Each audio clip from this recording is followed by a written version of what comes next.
একদম রেস্টুরেন্টের স্বাদের তন্দুরি রুটি যদি বাড়িতেই এইভাবে খুব সহজ উপায়ে বানানো যায়, তাহলে আর পয়সা খরচ করে অত কষ্ট করে রেস্টুরেন্টে কেনই বা যাব, আর এইভাবে কেনই বা খাবো। এই যে দেখুন, বাড়িতেই কিন্তু এইভাবে খুবই স্বাস্থ্যসম্মত উপায়ে একদম রেস্টুরেন্ট স্টাইলে তন্দুরি রুটি খুব সহজেই বানিয়ে নেওয়া যায়। দেখে নিশ্চয়ই বুঝতে পারছেন যে এটা কতটা সফট হয়েছে আর কতটা একেবারে নরম তুলতুলে হয়েছে। এই যে দেখুন, একেবারে কিন্তু হাতের মুঠোর মধ্যেই চলে আসবে। নমস্কার বন্ধুরা, অনুঘর রান্নাঘরে সবাইকে স্বাগত জানাচ্ছি। বন্ধুরা, আজকে আমি আপনাদের তৈরি করে দেখাবো একদম রেস্টুরেন্ট স্টাইলে তন্দুরি বাটার নান রুটি রেসিপি। তৈরি করবেন ঘরে বসে, কিন্তু স্বাদ হবে একদম রেস্টুরেন্টের মতো। রেস্টুরেন্টের মতো স্বাদ যদি আপনারা বাড়িতে বসেই তৈরি করতে পারেন, তাহলে চড়া দাম দিয়ে রেস্টুরেন্টে কেনই বা যাবেন। আর সেই জন্য দেখুন বন্ধুরা, আমি একটা মিক্সিং বোলের ভিতরে নিয়ে নিয়েছি 2 কাপ ময়দা। এখানে আপনারা এই রুটিটা কিন্তু আটা দিয়েও করতে পারেন, তবে ময়দা দিয়ে করলে কিন্তু একটু খেতে বেশি ভালো লাগে। ময়দাটা নিয়ে নেওয়ার পরে এবার আমি এর ভিতরে অ্যাড করব স্বাদ অনুযায়ী লবণ, তারপরে অ্যাড করব 1.5 চা চামচ চিনি। এই চিনিটা অ্যাড করলে কি হবে, রুটিটা একটু হালকা মিষ্টি মিষ্টি লাগবে, খেতে কিন্তু খুবই ভালো লাগবে। আর সেই সঙ্গে অ্যাড করব, এখানে দেখুন আমি নিয়ে নিয়েছি 1 চা চামচ ইস্ট। 2 কাপ ময়দার জন্য 1 চা চামচ ইস্টই কিন্তু যথেষ্ট। খুব বেশি যদি দিতে যান তাহলে কিন্তু আবার ইস্টের গন্ধটা লাগবে। আর সেই সঙ্গে অ্যাড করব 2 চা চামচ গুঁড়ো দুধ। এবার এই সমস্ত শুকনো উপকরণগুলোকে হাতের সাহায্যে একবার ভালোভাবে মিশিয়ে নেব। শুকনো উপকরণগুলোকে আমি খুব ভালোভাবে মিশিয়ে নিয়েছি। আর এবার আমি এর ভিতরে অ্যাড করব হালকা কুসুম গরম জল। আমি এখানে 2 কাপ ময়দার জন্য হাফ কাপের মতো জলটা নিয়েছি। প্রথমে অর্ধেকটা দিয়ে দেব, আর তার মধ্যে দিয়ে দেব ভর্তি ভর্তি 1 চা চামচ বাটার। এবার আমি ময়দাটাকে উষ্ণ গরম জল আর বাটারের সঙ্গে খুব ভালোভাবে মেখে নেব। প্রথমে অর্ধেকটা দিয়েছিলাম, এবার বাকি অর্ধেকটুকু দিয়ে দেব। এবার ফাইনালি আমি ময়দাটাকে খুব ভালোভাবে মেখে নেব। আর বন্ধুরা, এখানে কিন্তু এই ময়দাটা একটু হালকা নরম করে মেখে নিতে হবে। এখন দেখছেন যে এইভাবে হাতে একটু লেগে লেগে যাচ্ছে, এটা কিন্তু পরে আর থাকবে না। এইভাবে মাখতে মাখতে কিন্তু একদম ঠিক হয়ে যাবে। এইভাবে কিন্তু অবশ্যই ডোটিকে একটু পিটিয়ে পিটিয়ে মেখে নেবেন। আর এইভাবে মাখতে মাখতে একটা পর্যায়ে দেখতে পাবেন যে ডোটি খুব সুন্দরভাবে একেবারে মাখা হয়ে গেছে। এই যে দেখুন, ডোটি কিন্তু আগের তুলনায় বেশ অনেকটা শক্ত হয়ে গেছে। তবুও আপনাদের উদ্দেশ্যে বলছি, আপনাদের যদি একবারে জল দিয়ে মাখাতে অসুবিধা হয়, সেক্ষেত্রে কিন্তু আপনারা অল্প অল্প জল দিয়ে মেখে নিতে পারেন। আর একান্তই যদি দেখেন যে হাতে একটু বেশি লেগে লেগে যাচ্ছে, সেক্ষেত্রে কিন্তু মাখার শেষের দিকে সামান্য একটু ময়দা ছিটিয়ে মেখে নিতে পারেন। তো ফাইনালি আমার ডোটিকে খুব ভালোভাবে মেখে নেওয়া হয়ে গেছে। আর এবার আমি ডোয়ের উপর থেকে এইভাবে লাগিয়ে নেব সামান্য একটু বাটার। এতে করে ডোটা উপর থেকে আর শুকিয়ে যেতে পারবে না, খুব সুন্দর একেবারে সফট থাকবে। আর এবার আমি ডোটিকে এইভাবে ঢাকা চাপা দিয়ে রেস্টে রেখে দেবো 30 মিনিটের মতো। এই 30 মিনিটের ভিতরেই দেখতে পাবেন যে ডোটা খুব সুন্দরভাবে ফুলে গেছে। তবে আপনাদের হাতে যদি সময়টা আরেকটু বেশি থাকে, তাহলে আরেকটু বেশি সময় নিয়ে রাখবেন, তাহলে কিন্তু আরও ভালো হবে। আর যদি মনে করেন যে এটাকে একটু গরম জায়গায় রাখবেন, সেক্ষেত্রে যদি আপনারা রাতের বেলায় করেন, তাহলে রুটির যে তাওয়াটা আছে না, তাওয়াটাকে একটু ভালোভাবে গরম করে নিয়ে এই যে ডোয়ের বাটিটাকে রেখে দেবেন, দেখবেন যে তাহলেও হবে। আর যদি দুপুরবেলার দিকে করেন, তাহলে একটু যে কোনো রোদের জায়গায় রেখে দেবেন, তাহলেও দেখবেন যে খুব সুন্দরভাবে ডোটা ফুলে যাবে। ফিরে এলাম 30 মিনিট বাদে। এবার ঢাকাটাকে তুলে আপনাদের দেখিয়ে দিচ্ছি। এই যে দেখুন বন্ধুরা, ডোটি ফুলে কিন্তু একবারে ডবল হয়ে গেছে। এখানে যদি আপনারা একটু ভালো মানের ইস্টটা ব্যবহার করেন না, তাহলেই কিন্তু এই ডোটা এইভাবে একদম ফুলে ডবল হয়ে যাবে। আর এই ইস্ট কিন্তু আপনারা যে কোনো মুদিখানার দোকানে পেয়ে যাবেন। এবার আমি এই ডোটিকে আরেকবার একটু হাত দিয়ে ভালোভাবে মেখে নেব। সামান্য একটু ময়দা ছড়িয়ে খুব ভালোভাবে মেখে নিতে হবে। আর এবার আমি ডো থেকে একটু লেচি কেটে নেব। আমরা সাধারণত রুটি বানানোর ক্ষেত্রে যেমনটা লেচি কেটে থাকি, এই ডোটা কিন্তু তার থেকে একটু বড় ধরনের হবে। এই যে দেখুন বন্ধুরা। আর এবার আমি ডোটিকে এরকম একটা থালা রেখে দেবো, তবে থালাতে সামান্য একটু ময়দা ছড়িয়ে রেখে দিতে হবে। আর এইভাবে সবকটি লেচি কেটে নিতে হবে। সবকটা লেচি আমি খুব ভালোভাবে কেটে নিয়েছি। আর এবার আমি এই লেচিগুলোকে আবারও এইভাবে একটু ঢাকা চাপা দিয়ে 5 মিনিটের মতো রেখে দেবো।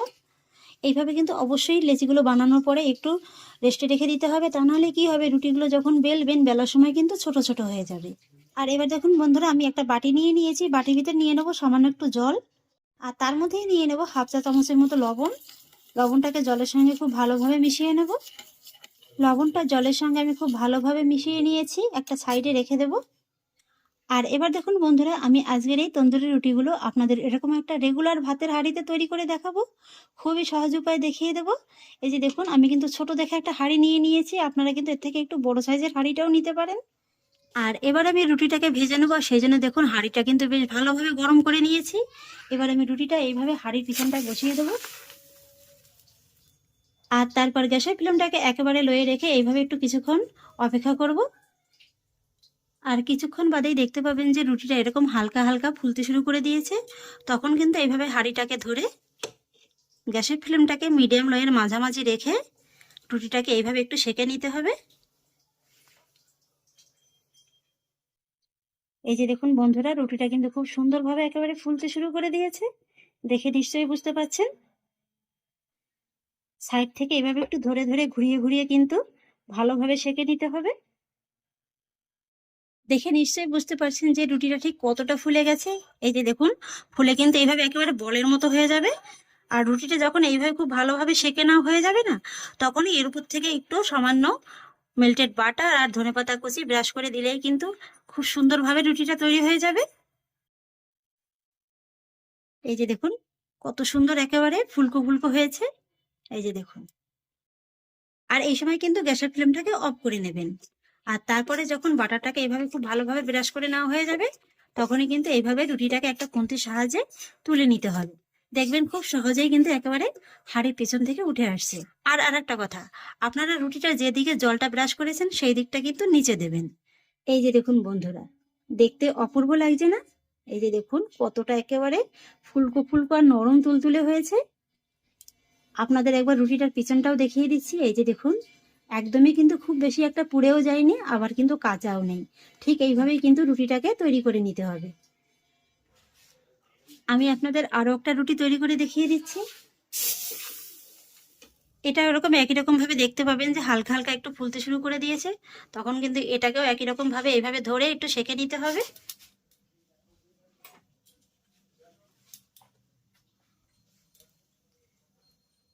দেখে নিশ্চয়ই বুঝতে পারছেন যে এই রুটিটাও কত সুন্দর একেবারে ফুলে গেছে। আর একটু জল হাত করে নেওয়ার কারণে কিন্তু রুটিটা হাঁড়ির নিচ থেকে পড়ে যাবে না। আর এইভাবে যখন রুটিটা আবারও ভালোভাবে সেঁকা হয়ে যাবে, তখনই আমি আবারও একটু বাটার আর ধনেপাতা কুচি এইভাবে ব্রাশ করে দেব। এতে করে রুটিটা যেমন দেখতেও সুন্দর লাগবে আর খেতেও কিন্তু দারুণ মজাদার লাগবে। আর এইভাবে যদি রুটিটা আপনারা তৈরি করেন, 2 দিন রেখে দিলেও কিন্তু একদম কোনো রকম ভাবে শক্ত হবে না। এই রুটিটাকেও আমি একই রকম ভাবে তুলে নেব। এই যে দেখুন বন্ধুরা, আর এইভাবে সবকটা রুটি ভেজে নেব। একে একে সমস্ত রুটিগুলোকে আমি ভেজে নিয়েছি, একটা প্লেটে আমি সার্ভ করে নিচ্ছি। একদম রেস্টুরেন্টের স্বাদের তন্দুরি রুটি যদি বাড়িতে এইভাবে খুব সহজ উপায় বানানো যায়, তাহলে আর পয়সা খরচ করে অত কষ্ট করে রেস্টুরেন্টে কেনই বা যাব, আর এইভাবে কেনই বা খাবো।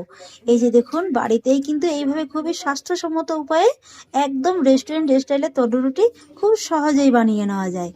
দেখে নিশ্চয়ই বুঝতে পারছেন যে এটা কতটা সফট হয়েছে আর কতটা একেবারে নরম তুলতুলে হয়েছে। এই যে দেখুন, একেবারে কিন্তু হাতের মুঠোর মধ্যেই চলে আসবে।